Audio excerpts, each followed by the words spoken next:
बेईमान कसाई। एक गांव में एक आदमी फजल कसाई का काम करता था। उस गांव में वह अकेला ही यह काम करता था। इसी वजह से जब किसी को भी चिकन या मटन चाहिए था वो फजल की ही दुकान पर आता था। पर फजल बिल्कुल भी ईमानदार नहीं था।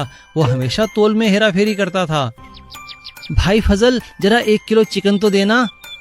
हाँ हाँ, क्या बात है मदन भाई, आज बहुत खुश लग रहे हो।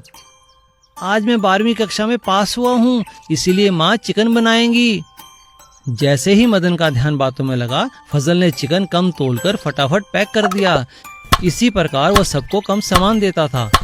वाह, इसे तो पता भी नहीं चला, मैं इसी से खूब पैसे बना लेता हूँ।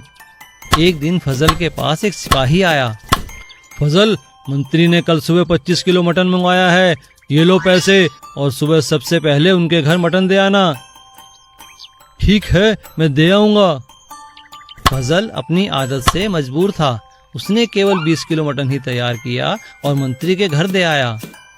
तुमने फजल से कितना मटन मंगवाया था? जी 25 किलो। तो फिर ये मटन कम कैसे पड़ा? पिछली बार जब मैंने दूसरे गांव से 25 किलो मटन मंगवाया था तब तो ज्यादा था। इस बार ऐसा क्या हुआ? लगता है बावर्ची ने मटन गायब किया है। बावर्ची को बुलाओ। जी हुजूर, कहिए। क्यों भाई, पिछली बार तो मटन बच गया था और इस बार क्या हुआ? खाना कम क्यों पड़ा? क्या तुमने मटन गायब कर दिया? नहीं जनाब, मैंने तो सारा मटन बनाया था। जितना भी आया था मैंने बना दिया। मेरा उसमें कोई कसूर नहीं है। तो फिर ये जरूर फजल ने ही किया है। फजल को बुलाओ। और फजल वहां आता है। फजल, तुमने मेरे साथ बेईमानी की है, इसकी सजा तुम्हें जरूर मिलेगी। नहीं हुजूर, मुझे माफ कर दीजिए, मैं दोबारा ऐसा नहीं करूंगा। पर मंत्री ने फजल की एक ना सुनी और राजा को कहकर फजल को जेल में बंद करा दिया। सीख, बेईमानी का घड़ा कभी ना कभी तो फूटता ही है। बाइक चोर। एक नगर के बॉर्डर पर एक ईमानदार पुलिस वाले रामचरण की ड्यूटी लगी हुई थी। वह बहुत ही ईमानदारी से अपना काम करता था।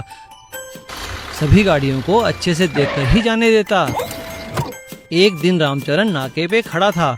तभी एक युवक बाइक पर वहां से जाने के लिए आया। क्या नाम है तुम्हारा? क्या लेके जा रहे हो? साहब, मैं तो बस एक पौधों का व्यापारी हूँ, वही लेके जा रहा हूँ। दिखाओ। देख लो साहब। रामचरण को सब ठीक लगा, इसीलिए उसने युवक को जाने दिया। कुछ दिनों बाद युवक फिर से वहां से गुजरा। इस बार भी रामचरण को कुछ गड़बड़ नहीं लगी, इसीलिए उसने उसे जाने दिया। इस लड़के को इतनी दूर से पौधे लाने की क्या आवश्यकता है?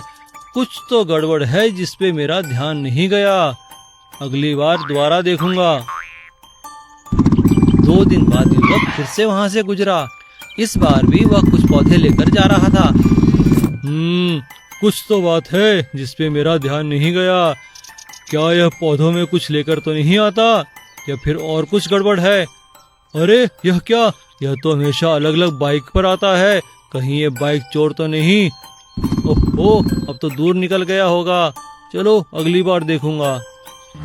2 दिन बाद फिर वह युवक बाइक पर पौधे लेकर आया। तब रामचरण ने उससे बाइक के कागज मांगे, जो कि उसके पास नहीं थे। रामचरण ने उसे पकड़कर जेल में डाल दिया।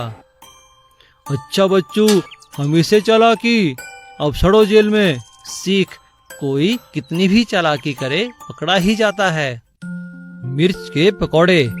एक ठेले पर मानव मिर्च के पकौड़े बनाकर बेचता था। उसके यहाँ एक लड़का मोनू भी काम करता था। मोनू 1 साल से मानव के लिए काम करता था। उससे अब काफी काम आ गया था। एक दिन मानव ने मोनू से कहा, मोनू, मैं जरा एक जरूरी काम से बाहर जा रहा हूँ, तुम काम संभाल लेना। हाँ जी, आप बिल्कुल निश्चिंत होकर जाइए, मैं सब संभाल लूंगा। उस दिन मोनू ने देखा कि मानव की तो खूब कमाई होती है। मानव इतना धनवान बन गया है ये काम करके। मैं भी तो अब यह काम सीख गया हूँ।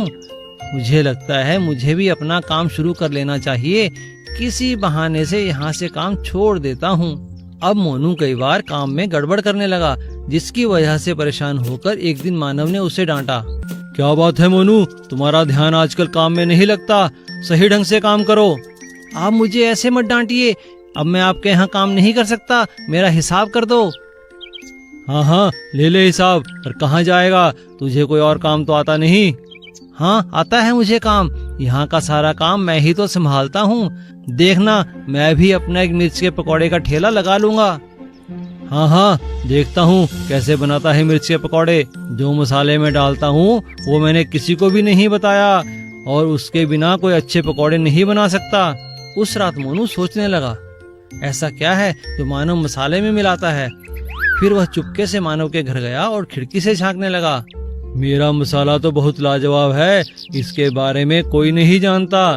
मनु ने यह सब सुना और चुपके से वो मसाला चुरा लिया।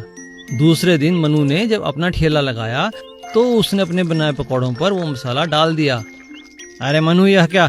तुम्हारे कहने पर मैं मानव के पकौड़े छोड़ तुम्हारे पास आया, पर ये पकौड़े तो बिल्कुल ही बेकार हैं। हाँ हाँ, आप ठीक कहते हो, ये पकौड़े तो कड़वे हैं, इन्हें मैं नहीं खा सकता। मानव अपने ठेले पर खड़ा यह सब सुन रहा था और उसने कहा, अरे मनु, यह कोई मसाला नहीं बल्कि काला नमक है, जो अधिक डालने के कारण तुम्हारे पकौड़े कड़वे हो गए। मुझे माफ कर दो मानव, मुझे अपने यहाँ काम दे दो।